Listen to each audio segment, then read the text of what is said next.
Hello friends, welcome है आप सभी का मेरे यूट्यूब चैनल पर।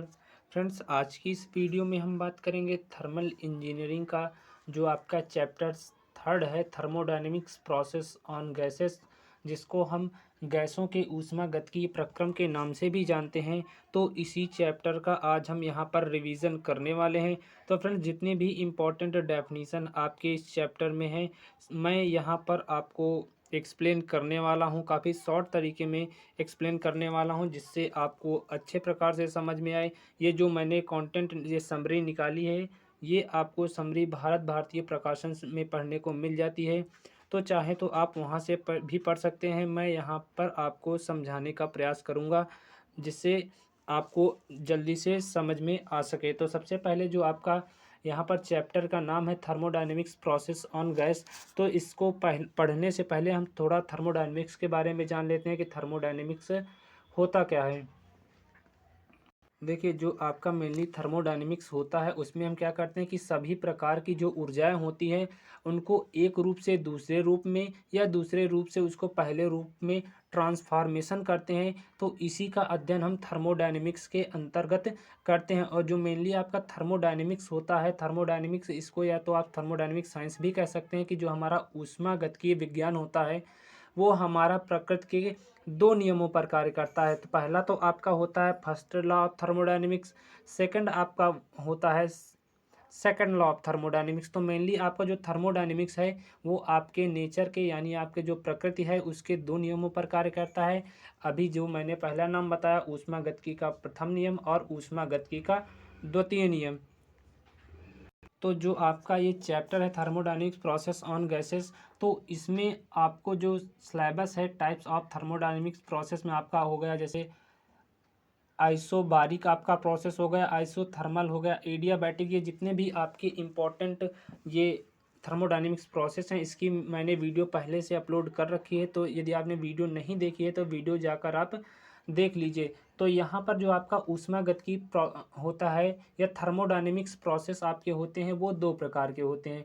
पहला आपका प्रोसेस होता है साइक्लिक प्रोसेस, जिसको हम हिंदी में चक्रीय प्रोसेस भी कहते हैं। और दूसरा जो आपका होता है वो होता है नॉन साइक्लिक प्रोसेस, जिसको हम इसको भी हम हिंदी में या इंग्लिश में नॉन साइक्लिक प्रोसेस के नाम से भी जानते हैं। तो इसको जो आपका नॉन साइक्लिक प्रोसेस है, इसका देखिए यहाँ पर जो आपका नॉन साइक्लिक प्रोसेस था और साइक्लिक प्रोसेस, इसका मतलब क्या होता है कि मान लीजिए हमारा एक यहाँ पर गोला है, तो साइक्लिक प्रोसेस का कार्य क्या हुआ कि वो पूरा एक क्या करता है, वो एक पथ को फॉलो करता है। मीन्स हमारा एक पूरा पथ को वो क्या करता है, फॉलो करता है। लेकिन वहीं हम बात करें नॉन साइक्लिक प्रोसेस की, तो इसीलिए इसका नाम पड़ा है नॉन साइक्लिक प्रोसेस, क्योंकि ये एक पथ को फॉलो नहीं करता है, एक समान पथ पर ये कार्य नहीं करता है। चलिए अब इसकी डेफिनेशन समझ लेते हैं कि जो हमारा नॉन साइक्लिक प्रोसेस क्या होता है, उसके बारे में जान लेते हैं। तो सबसे पहले हमारा आता है साइक्लिक प्रोसेस। तो जिस प्रोसेस में आपकी प्रारंभिक और अंतिम अवस्थाएं समान होती हैं, उसे ही हम साइक्लिक प्रोसेस कहते हैं। तो यहाँ पर आपका इस डेफिनीशन का क्या मतलब है, इसको समझ लेते हैं। चलिए इससे पहले एक बार इन लाइनों को हम फिर से पढ़ते हैं। कह रहा है कि जिस प्रोसेस में प्रारंभिक तथा अंतिम उसकी अवस्थाएं जो होती हैं, उसकी स्टेट जो होती हैं, क्या होती हैं, वो समान होती हैं, तो उसे ही हम साइक्लिक प्रोसेस कहते हैं। इसमें क्या होता है कि आपका जो आइडेंटिकल इनिशियल एंड जो फाइनल स्टेज होता है, उसका वो आपका इक्वल होता है। चलिए अब इसको समझ लेते हैं कि इक्वल होने का मतलब क्या है हमारा साइक्लिक प्रोसेस में। माना कि हमारा कोई यहाँ पर एक बॉडी है, ठीक है, तो इसमें कुछ रिएक्शन हुई, ये बॉडी में कुछ रिएक्शन हुई, तो ये बॉडी यहाँ पर आपकी, माना बॉडी ए, ये आपकी बॉडी बी, ठीक है। तो यहाँ पर माना कुछ इसके साथ रिएक्शन हुई, तो यहाँ पर इसकी जो स्टेट होगी, जो इसकी अवस्था होगी, वही आपकी इसकी अवस्था बॉडी बी की होगी, चाहे आपका बीच में कोई भी रिएक्शन क्यों ना कराया गया हो। तो कहने का मतलब है हमारा कि जो बॉडी ए का स्टेज होगा यहाँ पर, वो आपका बॉडी बी के समान होगा। चलिए अब पढ़ लेते हैं नॉन साइक्लिक प्रोसेस के बारे में। तो आपको यदि साइक्लिक प्रोसेस समझ में आ गया होगा तो यहाँ पर आपको जो नॉन साइक्लिक प्रोसेस है वो भी समझ में आ जाएगा। तो देखिए, साइक्लिक प्रोसेस में हमारा प्रारंभिक और अंतिम जो उसके स्टेजेस होते हैं वो समान होते हैं। उसी तरह हमारा जो नॉन साइक्लिक प्रोसेस होता है तो उसमें क्या होता है कि जिन प्रोसेस में प्रारंभिक और अंतिम अवस्थाएं क्या होती हैं, समान नहीं होती हैं, उसे ही हम नॉन साइक्लिक प्रोसेस कहते हैं। तो यहाँ पर आप उसी तरह उदाहरण से समझ सकते हैं कि हमारा जो बॉडी ए का स्टेट था, यानी जो हमारी बॉडी बी की स्टेट थी, अब क्या हो रहा है कि वो बॉडी ए के स्टेट से अलग है। तो इन्हीं दोनों के में जो असमानता है वही आपका नॉन साइक्लिक प्रोसेस कहलाता है, कि हमारा जो पहली बॉडी की अवस्था थी वो दूसरी बॉडी की अवस्था से क्या है, भिन्न है या अलग है, तो उसी को हम नॉन साइक्लिक प्रोसेस कहते हैं। ठीक है ना। अब आगे समझ लेते हैं कि यदि निकाय कोई, मान लीजिए हमारा कोई सिस्टम है, उसको क्या कर रहे हैं हम, ऊष्मा प्रदान कर रहे हैं, यानी कि उसको ऊष्मा दी जाती है। तो यहाँ पर इसका मतलब क्या है कि हमारे पास ये कोई बॉडी है, ठीक है ना, इसको हम क्या कर रहे हैं, इधर से ये जो हम इधर से ये बॉडी को क्या कर रहे हैं, एनर्जी क्या कर रहे हैं, दे रहे हैं। तो यदि हम किसी बॉडी को एनर्जी प्रदान कर रहे हैं या हम किसी बॉडी को एनर्जी दे रहे हैं तो उसे हम धनात्मक मानते हैं, कि हम उस बॉडी को एनर्जी दे रहे हैं। ठीक है ना। और ये जो आपका निकाय होता है वो धनात्मक निकाय कहलाता है, और इस पर जो कार्य किया होता है वो धनात्मक कार्य भी कहलाता है। और इसी के जो आपका विपरीत हम उसको भी समझ लेते हैं कि जो हमारा ऋणात्मक क्या होता है। तो इसी के जो आपके विपरीत हो, जो आपका ऋणात्मक कार्य होता है उसके बारे में समझ लेते हैं। तो जो आपका धनात्मक क्या हुआ कि हमने किसी बॉडी को क्या दी, ऊष्मा दी।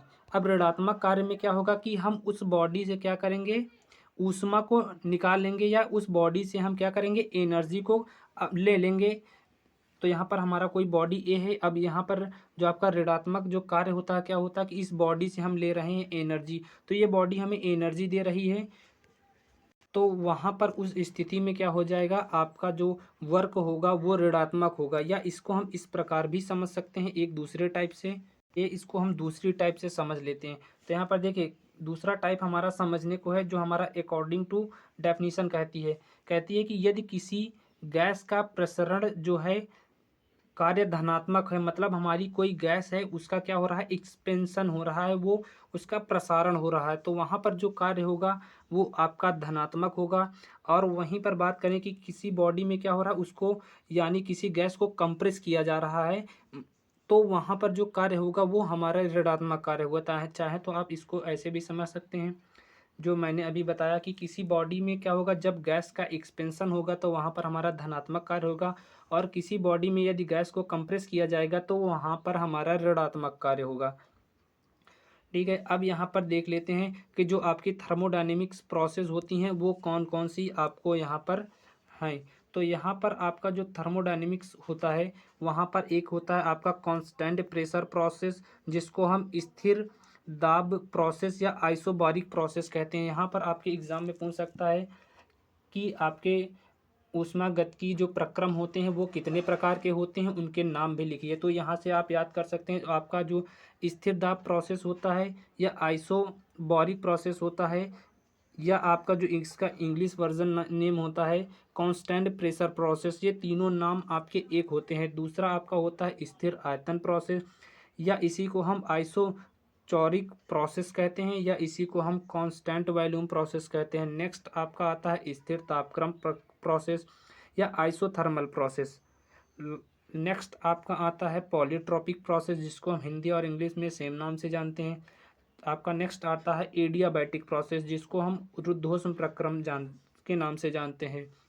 नेक्स्ट आपका होता है हाइपरबोलिक प्रोसेस, जिसको हम अतिपरवलयिक प्रोसेस कहते हैं। नेक्स्ट आपका होता है मुक्त प्रसरण प्रोसेस, फ्री एक्सपेंशन प्रोसेस, और लास्ट आपका होता है थ्रॉटलिंग प्रोसेस। तो इतनी आपकी ऊष्मागतिकी प्रक्रम होती हैं, जो कि 8 होती हैं। तो यहाँ पर आपके लिए इम्पोर्टेंट कौन सा होता है, आपका एडियाबैटिक हो गया, आइसोथर्मल हो गया, और आपका पॉलीट्रॉपिक प्रोसेस हो गया। तो इन तीनों प्रोसेस को मैंने इस तीनों प्रोसेस जो आपके होती हैं इनकी पहले से ही वीडियो बनाकर अपलोड कर दी है। तो प्लेलिस्ट में जाकर आप लोग देख लीजिए, काफ़ी अच्छे तरीके से आपको वहाँ पर इनके बारे में एक्सप्लेन किया गया है आपके सेमेस्टर एग्ज़ाम के पर्पज़ से। तो फ्रेंड्स उम्मीद करता हूँ वीडियो आपको पसंद आया होगा। वीडियो पसंद आया हो तो वीडियो को लाइक कर देना और दोस्तों को भी अपने वीडियो को शेयर कर देना। यदि आप चैनल पर पहली बार आए हो तो चैनल को भी कर लीजिएगा सब्सक्राइब। साथ ही बेल आइकन को ज़रूर प्रेस कर लीजिए इसी तरह के वीडियो पाने के लिए। आप हमें टेलीग्राम पर भी फॉलो कर सकते हैं, जिसकी लिंक आपको नीचे वीडियो के डिस्क्रिप्शन बॉक्स में मिल जाएगी। टेलीग्राम पर आपको काफ़ी इम्पोर्टेंट्स नोट्स प्रोवाइड कराई गई हैं, तो वहाँ से जाकर आप नोट्स डाउनलोड कर सकते हैं। थैंक यू फ्रेंड्स, आप सभी का वीडियो देखने के लिए।